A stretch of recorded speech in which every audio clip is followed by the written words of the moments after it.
সামনে গুরুত্বপূর্ণ আলোচনা পেশ করবেন হযরত মাওলানা আব্দুল্লাহ আল মুজাহিদ দামাত বারাকাতুহুম, কলকাতা, ভারত। হ্যালো, সাউন্ড সেটিংটা করেন, রিভার্ব বাড়ান। রিভার্ব নাই, ইকো। আপনি ইয়ারেন নাই, এম নিয়ে আসেন নাই, সাউন্ড বক্স নিয়ে আসছেন, এম নিয়ে আসেন নাই। হ্যাঁ, আচ্ছা, ভলিউমটা বাড়ান। বেস আছে, বেসটা বাড়ান, ভলিউম বাড়ান। আসসালামু আলাইকুম ওয়া রাহমাতুল্লাহি ওয়া বারাকাতুহু। সাউন্ড কি ক্লিয়ার? শুনতে পাচ্ছেন সবাই? কষ্ট হচ্ছে না তো? আজকে এখান থেকে বয়ান করে আবার ফুলপুরে চলে যাব, ওইখানে আরেকটা মাহফিল আছে। ওইখান থেকে যাওয়ার কথা ছিল মাসকান্দা, আরও একটা মাহফিলে। একটা এলাকায় যখন কোনো কোরআনের ময়দানের ডাক আসে, তখন মুসলমানের উচিত কোন বক্তা কি বক্তা ওটা দেখার দরকার নাই, কোরআনের ডাক আসছে, আমাকে সেখানে যেতে হবে। ঠিক কিনা বলেন? আপনারা আমার এই সাউন্ড যত দূরে যাচ্ছে, যারা এখনও ঘরে বসে আছেন, এখনও চায়ের দোকানে চা খাচ্ছেন, আপনি যদি মুসলমান হয়ে থাকেন, আপনাকে অবশ্যই কোরআনের ময়দানে আসতে হবে। কারণ কোরআন হচ্ছে মুসলমানের কলিজার টুকরা। ঠিক কিনা বলেন? কোরআন ছাড়া কি মুসলমান বাঁচতে পারে? আপনি সামান্য শীতের ভয়ে এই কোরআনের ময়দানে আসলেন না। যখন ইসলাম রক্ষা করার জন্য জিহাদের ডাক আসবে, আপনি যে আসবেন না, এটা 100% গ্যারান্টি। ঠিক কিনা বলেন? সামান্য শীত, এইটুকু আপনি কুরবানি করতে পারলেন না। চায়ের দোকানে চা খাচ্ছেন, বন্ধু নিয়ে আড্ডা দিচ্ছেন, কিন্তু ময়দানে আপনি আসলেন না। যখন ইমাম মেহেদি চলে আসবে, আসমান থেকে ঘোষণা হবে, যাও তার হাতে বয়াত নাও, বায়াত গ্রহণ করো, 100% গ্যারান্টি আপনি যাবেন না আপনি। কারণ কুরবানি কাকে বলে? আপনার কাছে কুরবানির শব্দ হচ্ছে গরু খাওয়া, এর বাইরে কুরবানি আপনার কাছে নাই রে ভাই। আল্লাহ তাআলা তাকে বেশি পছন্দ করে যে তার জন্য যত বেশি কুরবানি দেয়। মুখে মুখে আমি আল্লাহকে ভালোবাসি, ইসলামকে ভালোবাসি, রাসূলের জন্য জীবন দেব, কিন্তু বাস্তবে সবার পিছন থেকে আপনি দৌড় মারেন। এর নাম মুসলমান নয়। আমার মাইকের আওয়াজ যত দূর যাচ্ছে, আমি একটা হিন্দুর ছেলে, ব্রাহ্মণের ছেলে, যদি মুসলমান হয়ে ইসলামের দাওয়াত দিতে পারি, আপনারা মুসলমানের বাচ্চা আসবেন না, এটা তো লজ্জার বিষয়। এটা লজ্জার বিষয় না? হিন্দু খ্রিস্টান ওরা দেখে আর হাসে, ওরা মনে করে আমরাই তো ওদের থেকে ভালো। মন্দিরের ঘন্টা বাজলে আমি ছুটে যাই মন্দিরে, কিন্তু মসজিদের আজান শুনলে মুসলমান সেখানে যায় না। ঠিক কিনা জোরে বলেন? তাহলে হিন্দু ভাইটা কি মনে করে এর থেকে আমরা ভালো? একজন হিন্দু ভাই যখন রাস্তা থেকে হেঁটে যায়, একটা মন্দির সামনে পড়লে দূর থেকে প্রণাম করে। কি করে বাবা? আর একজন মুসলমান পাশে মসজিদ যদি পড়েও থাকে, ফিরেও তাকায় না। তাহলে হিন্দু ভাইটা মনে করে সে তার তথাকথিত তার বানানো সৃষ্টিকর্তাকে সে প্রণাম করলো, আর আপনি মহাশক্তিমান মহান আল্লাহকে একটু সেজদা করলেন না, তার মাহফিলে আপনি আসলেন না। কে উত্তম? কুরবানি দিতে হবে ভাই। এখনো যারা আসেন নাই, চলে আসবেন। আমি খুব সামান্য সময় কথা বলবো ইনশাল্লাহ, এরপর যদি সম্ভব হয় ইনশাল্লাহ ফুল সময় দেব এখানে। আল্লাহ, ইন্নাল হামদালিল্লাহ আলহামদুলিল্লাহি নাহমাদুহু ওয়া নাস্তাঈনুহু ওয়া নাস্তাগফিরুহু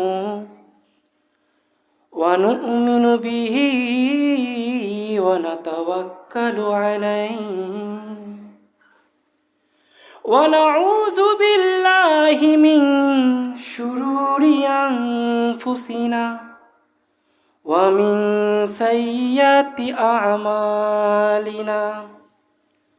মান ইয়াহদিহিল্লাহু ফালা মুদিল্লা লাহু ওয়া মান ইউদ্লিলহু فلا هادي له ونشهد أن لا إله إلا الله وحده لا شريك له ونشهد أن سيدنا ومولانا محمد صلى الله تعالى وعلى آله وأصحابه وبارك وسلم أرسله بالحق بشيرا ونذيرا وداعيا إلى الله بإذنه وسراجا منيرا وقال الله تعالى في كلامه المجيد والفرقانه الحميد أعوذ بالله من الشيطان الرجيم بسم الله الرحمن الرحيم إن الله لا يغفر أن يشرك به ويغفر ما دون ذلك لمن يشاء ومن يشرك بالله فقد ضل ضلالا بعيدا صدق الله العظيم إن الله وملائكته يصلون على النبي يا أيها الذين آمنوا صلوا عليه وسلموا تسليما সবাই একসাথে আল্লাহুম্মা সল্লি আলা জোরে আওয়াজ নাই জোরে হবে সাইয়্যিদিনা মাওলানা মুহাম্মদ ওয়া আলা আলি মাওলানা মুহাম্মদ লা ইলাহা ইল্লাল্লাহ জোরে লা ইলাহা ইল্লাল্লাহ একটু জিকিরটা জোরে করেন লা ইলাহা ইল্লাল্লাহ লা ইলাহা ইল্লাল্লাহ মুহাম্মাদুর রাসূলুল্লাহ লা ইলাহা ইল্লাল্লাহ মুহাম্মাদুর রাসূলুল্লাহ সাল্লাল্লাহু জামিয়া ইসলামিয়া মার্কাজুল উলুম মাদ্রাসা ও রওজা আতফাল নুরানি শাখা তারাকান্দা নতুন বাজার তারাকান্দা মোমেন শাহী এর উদ্যোগে আজকের এই বিশাল ইসলামী মহাসম্মেলন 27শে নভেম্বর 2025 বৃহস্পতিবার আজকের এই মাহফিলের সম্মানিত সভাপতি সহসভাপতিবৃন্দ প্রধান মেহমান প্রধান বক্তা প্রধান ওয়াইজিন কিরাম আমন্ত্রিত ওলামায়ে কিরাম এবং দূর দূরান্ত থেকে যে এখানে এসে বসে আজকের এই কথাগুলো শুনছেন সবাইকে আমার অন্তরস্থল থেকে জানাচ্ছি আসসালামু আলাইকুম ওয়া রাহমাতুল্লাহি ওয়া বারাকাতুহু। কষ্ট হচ্ছে না তো শীতে? সত্যি তো, শয়তানের সমস্ত ধোঁকা ব্যর্থ হয়ে গিয়েছে। শয়তানের সমস্ত ধোঁকাকে ব্যর্থ করে এই মাহফিলে আপনারা এসে পৌঁছেছেন, ঠিক কিনা জোরে বলেন?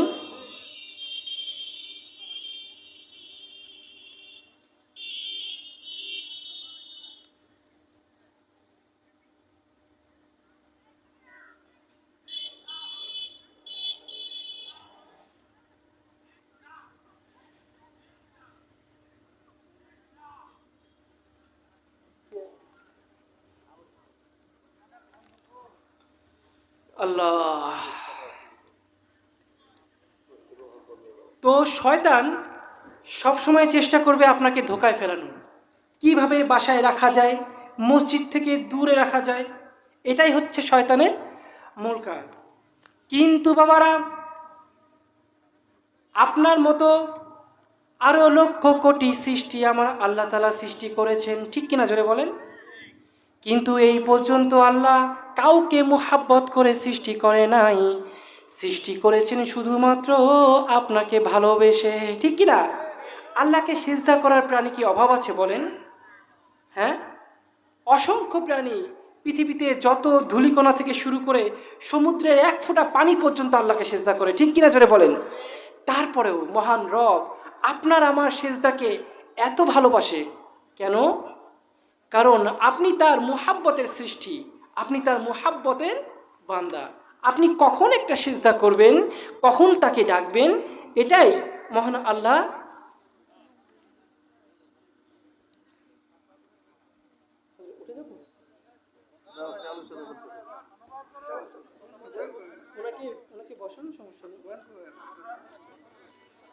এটাই আল্লাহ তাআলা চান। আল্লাহ চান আপনি তাকে একটা সিজদা করেন, শত কাজের মাঝে আপনি তাকে একটা সিজদা করেন। আমি যখন ছোট ছিলাম, আমার বয়স মাত্র 10 বছর, আমি সেই সময় মুসলমান হয়েছি। সুবহানাল্লাহ বললেন না? অসংখ্য মানুষ মুসলমান হয়, কিন্তু মাত্র 10 বছর বয়সে কে মুসলমান হয়? তখন একটা নাবালক বাচ্চা কি বোঝে, কি কারণে সে ঘর ছাড়ে, কি কারণে সে তখন থেকে শুরু করে এই পর্যন্ত আজও আল্লাহকে ছেড়ে যায়নি? নিশ্চয়ই তো কোনো কারণ আছে, তাই না?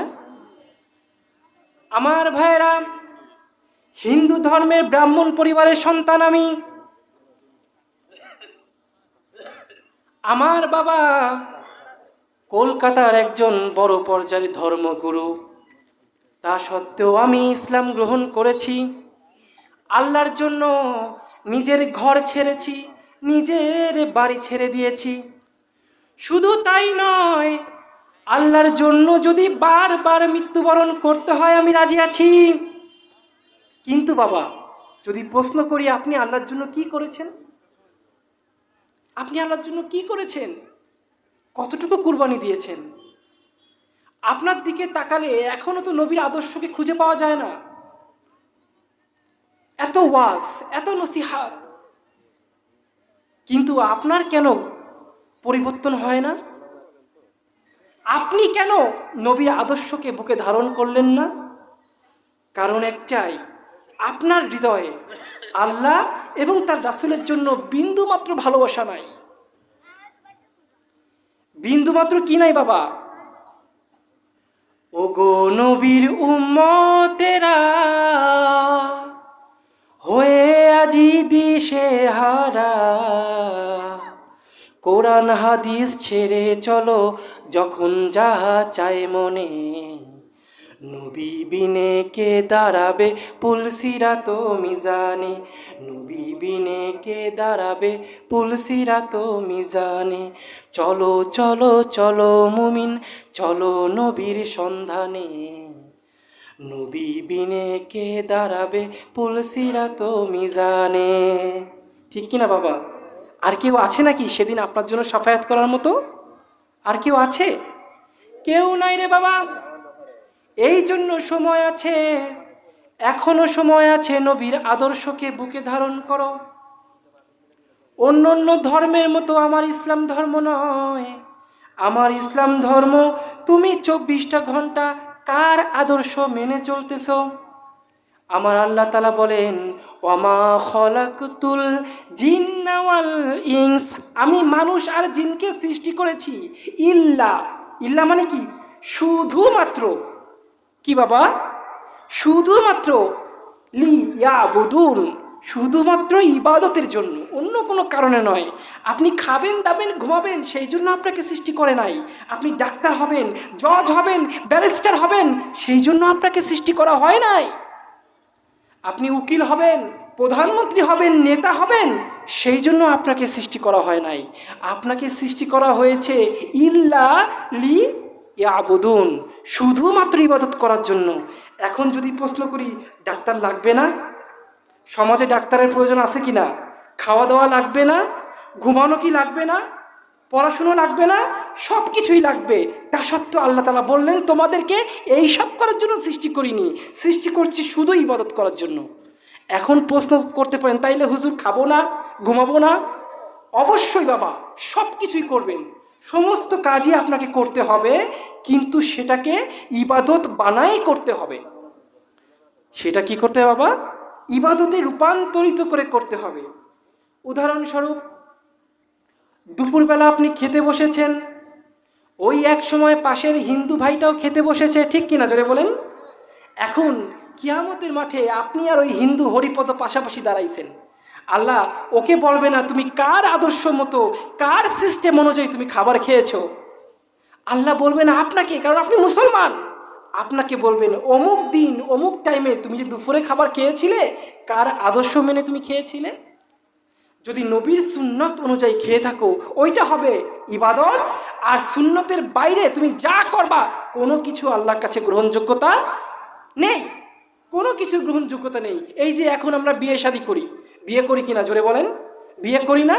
এতদিন তো যুবকরা বিয়েই করতে চায় না, হঠাৎ করে বিয়ের স্বাদ জাগছে, মারে গিয়ে কয় মা বিয়ে করমু, মা কয় তাই, বাবা কয় তাই।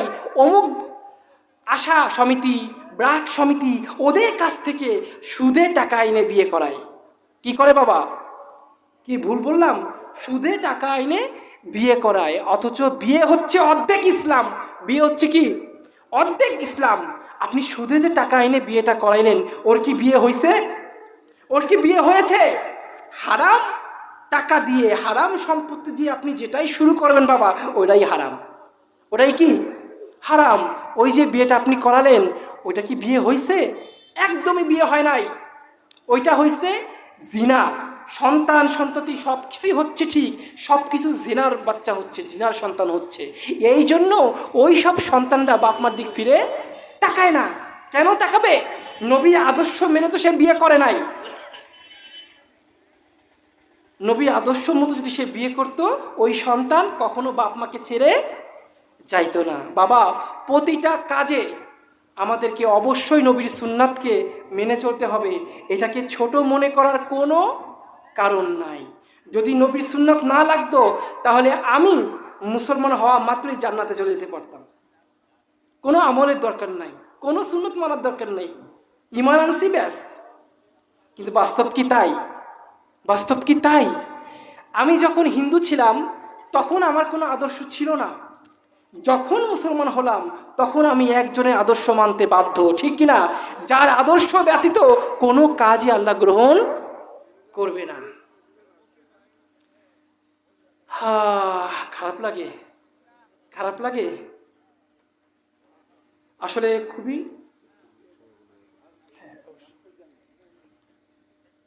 কথা বলেন, সময় চাইছেন? আমি খুব অল্প সময় শেষ করে দিব, আর সামান্য সময় আছি। ভাইরা আমার, ইবাদত তো করি, কিন্তু ইবাদত করতে হবে যাচাই বাছাই করে। এমন কোনো ইবাদত করা যাবে না যেটা আসলে ইবাদত নয়, যেটা আসলে কি? ইবাদত নয়। আপনি তো ইবাদত মনে করে করলেন, আসলে ওইটা ইবাদত না। হতে পারে ওইটা শিরকি, হতে পারে ওইটা কুফরি। যেমন আপনার সন্তান হচ্ছে না, কেউ একজন পরামর্শ দিল অমুক মাজারে গিয়ে অলির কাছে গিয়ে সন্তান চাও, সন্তান হয়ে যাবে। আমাদের সমাজে আছে না? সমাজে আছে না? সন্তান দেওয়ার ক্ষমতা ও কোনো অলির আছে? তাও যে অলি মারা গেছে তার কি সেই ক্ষমতা আছে?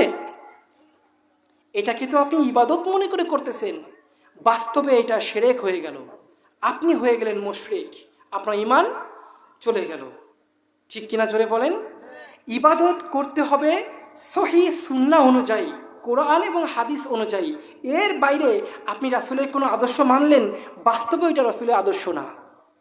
আপনি হয়তো মনে করতে পারেন এটা করলে, এই আমল করলে রাসূলের আদর্শ মানা হচ্ছে, বাস্তবে ওইটা রাসূলের সুন্নাত না। তবে ওইটা হয়ে যাবে কি? বেদাত। ওইটা কি হয়ে যাবে? বেদাত। আর প্রতিটা বেদাতকারী হচ্ছে জাহান্নামী, প্রতিটা বেদাতকারী কি? তাই ইবাদত করতে হবে, নবীর সুন্নাত মানতে হবে, সব কিছুই সহি কোরআন এবং হাদিস অনুযায়ী। ঠিক কিনা জোরে বলেন? এখন সহি কোরআন এবং হাদিস অনুযায়ী কোন ইবাদত আছে? আপনার এলাকায় কি মাদ্রাসা নাই? আছে? সেখানে যাবেন, মুফতি সাহেবের কাছে জিজ্ঞাসা করবেন, হুজুর এই আমলটা আমি করি, এটা কি আসলে সহি কিনা, এটার কি কোনো ভালো দলিল আছে কিনা, সহি সনদ আছে কিনা, তার কাছ থেকে শুনে তারপর আমলটা করবেন। না হলে কোন কাজ করতে সাধারণ মানুষ, আপনি তো আর মাদ্রাসায় পড়াশুনো করেন নাই, কোন কাজ করতে গিয়ে কি করে ফেলবেন, বাবা ইমানটা চলে যাবে।